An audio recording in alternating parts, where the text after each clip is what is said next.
Dama pa rin ng Canadian manufacturers ang epekto ng US tariffs. Sa survey ng KPMG Martes, 42% inilipat na ang produksyon sa US o may plano ng gawin ito. It all boils down to profits. Saan sila mas kikita? So if they stay in Canada, would they make as much profits? Or if they move to the United States, they would make more profits. So yun yung ultimate barometer nila to decide where to stay. 275 Canadian manufacturers ang tumugon sa survey ng KPMG Canada.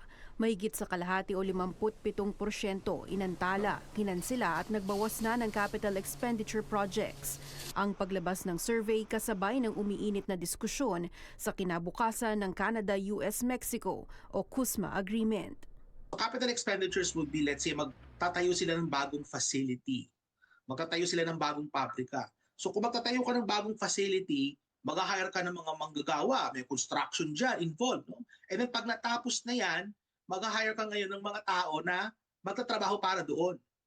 So if capital expenditures are being scaled back, or better yet, nag-decide na talaga sila na hindi na sila magka-capital expenditures, that is a very grave concern sa ating ekonomiya. Kasi that is a clear indication na hindi na tayo competitive. Ayon sa ekonomistang si Michael Batu, maraming Canadians at stakeholders ang nakabantay ngayon sa kilos ng federal government at sa mga hakbang nito tugon sa hamong hinaharap ng mga apektadong industriya. Si Carney, sabi niya, meron siyang mga nation-building projects. Nasaan na yung mga nation-building projects then? What are being built? Di ba? So, inaantayan ng tao. So yun yung nakikita ko dito, no? Kaya hindi ko rin masisi ang mga Canadians if nagkakaroon ng erosion of trust. Kamakailan lamang nang tanggapin sa Vancouver ni Prime Minister Mark Carney si Philippine President Ferdinand Marcos Jr.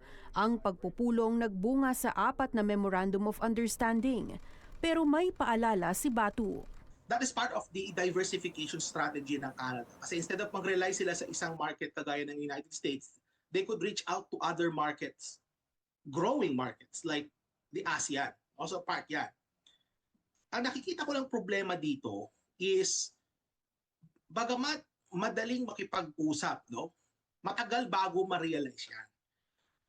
Ikalawa is ready ba ang Canada, no, to actually provide supply or to create this supply that is needed in these new markets.